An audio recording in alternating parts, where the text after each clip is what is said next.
K സിക്ക് ഒരിക്കലും കേരളത്തിൽ മുഖ്യമന്ത്രിയാകണമെന്നൊരു ആഗ്രഹമേ ഇല്ല. ഇപ്പം ഞാൻ ചോദിക്കാൻ കാര്യം, പ്രതിപക്ഷ നേതാവ് പറഞ്ഞ UDF-ന് തിളക്കമാർന്ന വിജയം ഉണ്ടായില്ലെങ്കിൽ ഞാൻ രാഷ്ട്രീയ വനവാസത്തിന് പോകുമെന്ന് പറയുന്നു. അപ്പോൾ ഇത്തരത്തിലുള്ള ഒരു ഇതിനോടൊന്നും ഒരു താല്പര്യമില്ലാത്ത നേതാക്കളാണോ കോൺഗ്രസിലുള്ളത്? അല്ല, ഞാൻ വൈകാരികമായിട്ട് ഇത്തരം കാര്യങ്ങളെ കാണുന്നതല്ല. പാർട്ടിക്ക് ഒരു സിസ്റ്റം ഉണ്ട്. ഞാൻ ആഗ്രഹിച്ചാൽ എനിക്ക് ആ സാധനം കിട്ടില്ല. ഇപ്പം ഞാനിരിക്കുന്ന പദവികളിലൊന്നും ഞാൻ ആഗ്രഹിച്ചതല്ല.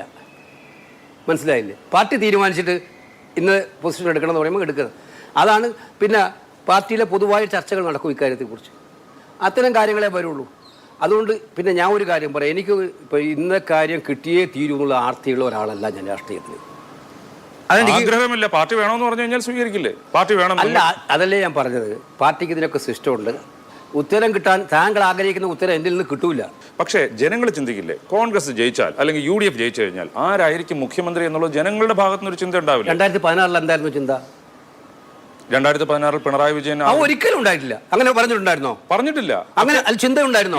അന്ന് അച്യുതാനന്ദൻ ഉണ്ടായിരുന്നു, VS ഉണ്ടായിരുന്നു. VS അച്യുതാനന്ദൻ ഉണ്ടായിരുന്നു. പക്ഷേ ജനങ്ങൾക്ക് ഇഷ്ടമുണ്ടായിരുന്ന VS ആയിരുന്നു അന്നും.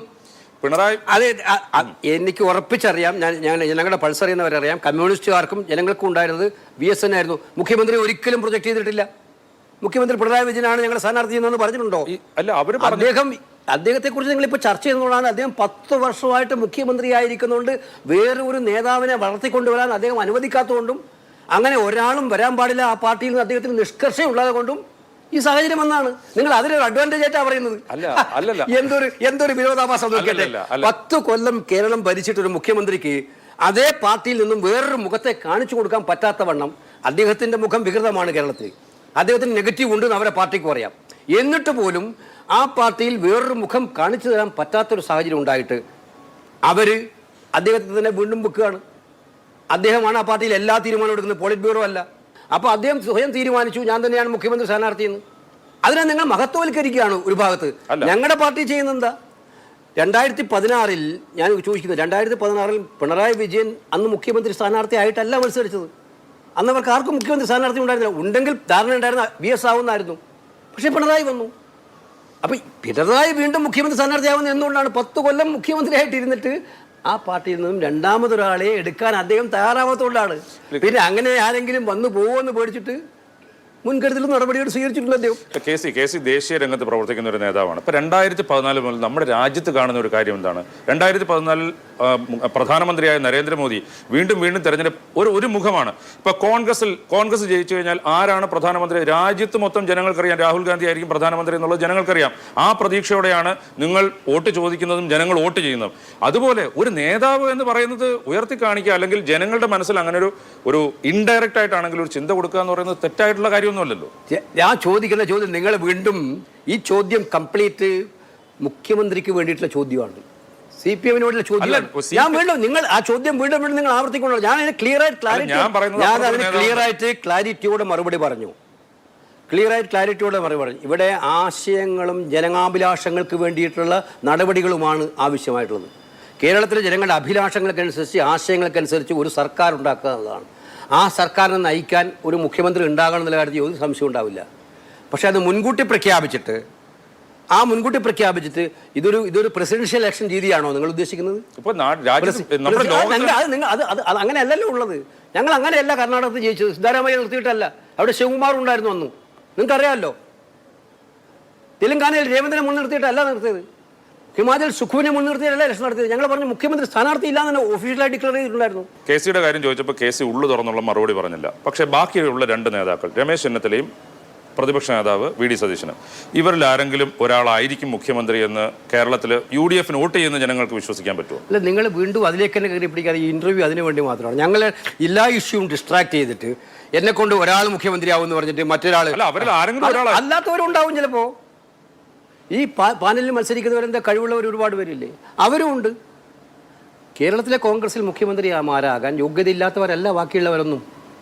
അപ്പോൾ സ്വാഭാവികമായിട്ടും അവർ രണ്ടുപേരും വളരെ പ്രാമാണികരായ നേതാക്കളാണ്.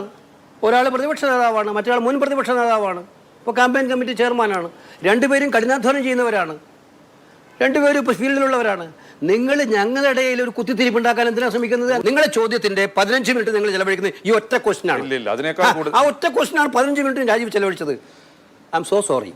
ഞാൻ അക്കാര്യത്തിൽ പറയുന്നത്, ഞങ്ങൾ ഈ ചോദ്യങ്ങളൊക്കെ പല പ്രാവശ്യം റിപ്പീറ്റ് ചെയ്തതാണ്. ഞങ്ങളുടെ ലക്ഷ്യം ഞങ്ങൾ ക്ലിയർ ആയിട്ട് പറഞ്ഞു കഴിഞ്ഞാൽ ആ ചോദ്യത്തിലേക്ക് തന്നെ വീണ്ടും വരുന്നത് it is A clear part of an agenda. Okay, ഇപ്പോൾ ഈ സ്ഥാനാർത്ഥി നിർണയത്തിന്റെ കാര്യത്തിൽ KC-ക്ക് താല്പര്യമുള്ള അല്ലെങ്കിൽ KC-യെ പിന്തുണയ്ക്കുന്നതായിട്ടുള്ള കുറെ നേതാക്കൾക്ക് സീറ്റ് കൊടുത്തു എന്നുള്ള ഒരു ആക്ഷേപം ഈ കോൺഗ്രസ് പാർട്ടിക്കുള്ളിൽ നിന്ന് തന്നെ പറഞ്ഞു കേൾക്കുന്നുണ്ട്. അങ്ങനെ ഉണ്ടായിട്ടുണ്ടോ? പ്രത്യേകിച്ച് അതാ ഞാൻ പറഞ്ഞത്, സുധാകരൻ സ്വതന്ത്രനായി മത്സരിക്കുന്നു എന്ന് പറഞ്ഞു കേൾക്കുന്നത് സ്വതന്ത്രൻ ആയി മത്സരിക്കും എന്ന് നിങ്ങൾ പറഞ്ഞു. നിങ്ങൾ ഹിയർസേ കേൾക്കുന്ന കാര്യം എന്നോട് ചോദിക്കാൻ തന്നെ പാടില്ലായിരുന്നു. ഈ പറയുന്ന 91 സ്ഥാനാർത്ഥികളും ഞങ്ങളുടെ എല്ലാവരുടെയും സ്ഥാനാർത്ഥികളാണ്. ഞങ്ങളെല്ലാവരും ഒന്നിച്ചിരുന്നാണ് സ്ഥാനാർത്ഥി നിർണ്ണയം നടത്തിയത്.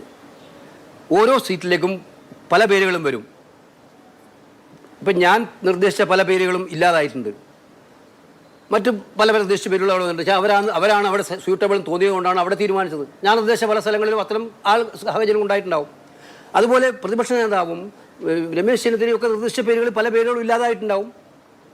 ഇതൊക്കെ ഞങ്ങൾ കൂട്ടായിട്ടിരുന്ന് തീരുമാനിക്കുന്ന കാര്യങ്ങളല്ലേ. ഇത് ഫലപ്രദമായി ഞാൻ എല്ലാ പേരുകളും എൻ്റെ പേര് തന്നെയാണ്. അതിനകത്തുനിന്ന് ഇന്നയാൾ എൻ്റെ ആൾ, മറ്റേയാളുടെ ആൾ എന്ന ചിന്തയൊന്നും ഞങ്ങൾക്കില്ല. ഞങ്ങൾക്ക് എല്ലാവരെയും ജയിപ്പിക്കുക. ഇതൊക്കെ കോമൺ ആയിട്ട് എടുത്ത സ്ഥാനാർത്ഥി ചർച്ചകളാണ്. ഇതും ഒരു അജണ്ടയുടെ ഭാഗം തന്നെയാണ്. കോൺഗ്രസിൻ്റെ അകത്തൊരു അഭിപ്രായ വ്യത്യാസം ഉണ്ടാക്കി ആരെങ്കിലും ജയിപ്പിക്കാൻ സാധ്യതയുണ്ടെങ്കിൽ അവനെതിരെ 2 വടി വന്നോട്ടെ എന്ന് ചോദിക്കുന്നതിൻ്റെ ഭാഗമായിട്ടാണ് ഈ ചോദ്യം. അല്ല, ഒരു വ്യക്തി താല്പര്യവുമില്ലാതെ എല്ലാം ജയസാധ്യത മാത്രം മുൻകൂട്ടി കണ്ട് തെരഞ്ഞെടുത്ത സ്ഥാനാർത്ഥികളാണോ? 95% അങ്ങനെ തന്നെയാണ്. ചില എക്സെപ്ഷൻസ് ഉണ്ടാവില്ല എന്ന് പറഞ്ഞാൽ അത് ഏത് പൊളിറ്റിക്കൽ പാർട്ടിക്കും ഉണ്ടാവും. മഹാഭൂരിപക്ഷവും അങ്ങനെ തന്നെയാണ് നടത്തിയിരിക്കുന്നത്. വിജയ സാധ്യതകൾ നോക്കിയിട്ട് അത് തീരുമാനമെടുത്ത് ഞങ്ങളെല്ലാവരും കൂടെ തീരുമാനിച്ച സ്ഥാനാർത്ഥികൾ പോലും മാറിയിട്ടുണ്ട്.